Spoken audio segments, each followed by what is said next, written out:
What's up, everybody? I realized while I was editing this video that I forgot to film a hello clip, so first, hello. And second, I actually went garage selling on both Friday and Saturday, so the first set of clips you're going to see are me out on Friday, and then there'll be like a little break in the middle, and then I'll show you the Saturday clips. So, on to the garage sales. I'm in a little like triangle neighborhood area right now. I said triangle because like the roads create a triangle with a big grassy area in the middle.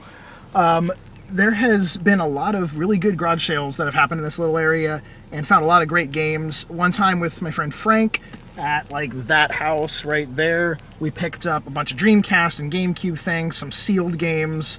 That was a really great find. And then at the sale where I just got this, which is right back over here somewhere, the sign for it's like right there. Me and Grimsy from YouTube, another Scott, picked up like Bomberman 64 and Luigi's Mansion on the GameCube for like $1 or something a piece. I just got for $1 a piece at that same sale. They do it frequently.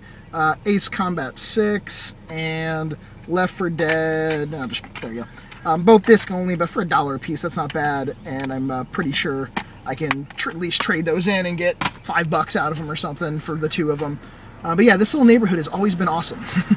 At this sale right over here, I just picked up a little GameCube bundle in that case, a few DS games, a few PS2s, and there was actually someone that Aaron and myself know out from the flea market, and he actually watches some of the YouTube videos. He was here, he got here just a little bit before me and got some Wii stuff, but then we actually split a few things, like we found their DS pile and we split up the DS game, so very cool guy. I just got a nice little original Xbox pickup in this auction house slash like little thrift store. There's actually a bunch of little mini stores set up in that building.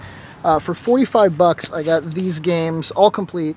Malice, Game of the Year edition of Morrowind, Knight's Apprentice, a sealed copy of Outlaw Golf, 9 More Holes of Xmas, which was a Blockbuster exclusive, so that's kind of interesting. Psychonauts, Grabbed by the Ghoulies, and a copy of Star Wars Battlefront, so like $6 roughly a piece. This sale right here was for a fundraiser for a family that's been out of work for about a year. So I paid a little bit more than I normally would for stuff. For $40, I got a boxed, really nice condition, slim PS2 copy of the Warriors, and then like the hookup cables and controllers for it. And then for another $40, I got a PSP 1000. There's a 101 SP in there. A few games, like a Kirby game. There's a Bible game, and so the PSP has a memory card in it, and they both work, and they're both in nice shape, but obviously I normally wouldn't pay like $20 for an SP or $20 for a PSP most of the time, but it was for a good cause, so I spent $80 at this sale. I think this is my last stop for Friday garage sailing. For $1.99 each, I got a complete copy of Star Trek Encounters on PS2, and then a copy of Harvest Moon, A Wonderful Life Special Edition, but missing the manual. This was $4.99, but since it was missing the manual, the woman priced it at $1.99 for me, so that was cool. Before I go over Saturday's pickups, I want to announce last week's game giveaway winner, and it's going to be for one random PS2 title. The winner is Joseph Montour. Congratulations, man. Thank you for entering the contest, and actually I know you've been a viewer for a really long time, so thank you for always watching. But you will get one random PS2 title, so just please send me your information in a personal message to where I need to ship off your game to. And for the people that are watching that have no idea what I'm talking about, a random game giveaway, each week I am doing a giveaway where I'll pick a certain system to give away a game for, and all you have to do to enter is be subscribed, leave a comment on the video, and give the video a thumbs up. This week, the giveaway is going to be for one random Super Nintendo title. So, like I said, it's very easy. All you have to do is be subscribed, leave a comment down below, and give a thumbs up. It's Saturday now, and this morning I did go garage selling, but I didn't film any clips of it because I was only out for about an hour and a half. Didn't find too much, but I knew that I was going to have a decent pickup later on in the morning because the night before, on Friday night, I got a call from one of my acquaintances, my pawn shop guy, who goes around and buys up a bunch of shit from pawn shops that they've had on their shelves for too long, and they're just kind of clearing house. And he called me and said he had some pretty decent stuff, so I knew I was going to spend a fair amount of money with him. So I decided to just go out for about an hour, hour and a half this morning. The things I did pick up this morning was a copy of Pokemon Diamond. This was $10. And I did also get a second fat PS2. There's actually 3 of them, 3 PS2s down here now. The slim and the fat from yesterday, and then the one extra fat. And, oh, the reason why I'm sitting on the floor, I really don't have a reason. I just decided to sit down on the floor because everything was spread out. And a lot of the stuff is bigger systems, so it just made more sense to kind of bring the camera to the systems. Also this morning, oh, I do remember what else I got. I picked up Gauntlet Dark Legacy and 2 other PS2 games. Dynasty Warriors 3 and Dynasty Warriors 2, all complete and actually really nice shape. Those were $2 a piece, and I believe that was it for actual like solid, garage sale finds.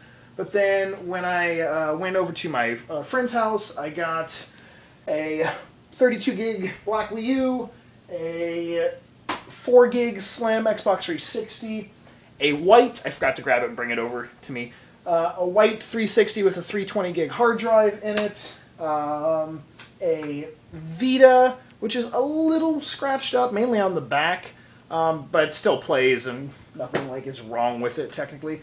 And then that had the charger. Both 360s and the Wii U had everything except the Wii U did not come with a sensor bar. And I actually got like an extra power brick for a original 360, some extra audio video cables, the controllers that came with it. One was the silver with the multicolor, like the gray buttons, and then one was just a plain black. And I think, oh wait, there was one other thing. With that fat PS2 I got this morning on Saturday, I also picked up a copy of Crash Bandicoot Greatest Hits. I actually paid $10 for the PS2 and $5 for the game. The reason, he asked me, like, how much would you pay? He didn't really seem to care. And I told him I paid $10 for the system and $5 for Crash because I was hoping to get some Nintendo games from him. Apparently the Nintendo games were at his brother's house, and he was going to have to call his brother. So I figured, hey, I'll offer it. I was going to offer $1 for Crash. I'm like, hey, I'll pay you $5. So if you bring the Nintendo stuff, I would pay, decent prices on those as well. I'm still talking to the guy. Apparently they want to keep the systems. His brother's kid apparently plays them still, but they had like 30 games or so for like the Nintendo and Super Nintendo, so there's a chance that he was going to put together a list of maybe what they're not playing, and I could possibly get some of those, but that won't happen until who knows when, if it even does happen. Forgot to mention the price that I paid for the 2 360s, the Vita, and the Wii U system. It was $270, and that also included in that price the extra 360 cables and then 1 PS3 remote he had lying around. So it kind of broke down to $60 a piece for the 360 systems. The Wii U was $100 and the Vita was $50, and then the extra stuff was free. So that was very awesome. And this Xbox score that I got yesterday, granted, there were a few of the games in there at being about $6 a piece weren't even barely worth $6 a piece, but a couple of them were ones that I actually did not own for myself, like Grab by the Ghoulies and Malice. So I decided to grab those for myself, and also they're ones that I really don't come across in nice condition to complete very often, just because I guess no one really bought them. But the Game of the Year edition of Morrowind actually has its map inside. Hold on. It's folded up, but it has its map, its manual, it's complete, and copies with the map of this now are pretty hard to come by and actually seem to go for decent price. I mean, even just the game alone is like $15 to $20, but it seemed like with the map, some of them were going $30 or even $40 for buy it now. And then obviously Psychonauts for $6 was a good price, and Battlefront as well. Say hi, Katie. Oh, there's Katie's butt. There she is. And then the Star Wars Battlefront was a good deal for like $6. You already saw the GameCube bundle. There goes a cat. And one cool thing about the GameCube controllers, I didn't notice this until cat's gonna kill itself. Actually, Josh pointed this out to me because I was showing him the GameCube stuff, and just looking at the controller, I'm like, oh, it's an Indigo controller. I didn't realize it was the half Indigo, half clear, and I just broke it. I don't have this one in my collection. The front of the controller is in pretty rough shape. The joystick's a little messed up, but I'm actually going to take it apart and just put the back on another Indigo one I have. So then I'll have a nice complete of that color for my collection. I did pick up a couple new titles that came out this week. One is Mind Zero on the Vita, and the other is a very big release for 2014, Watch Dogs. I got the collector's edition on the PS4. So that's it, guys. Don't forget to enter the contest or enter the giveaway. All you gotta do is be subscribed, comment down below, and thumbs up the video. Have a chance to win a free Super Nintendo game. As always, thank you for watching, and I will talk to you all later. Peace!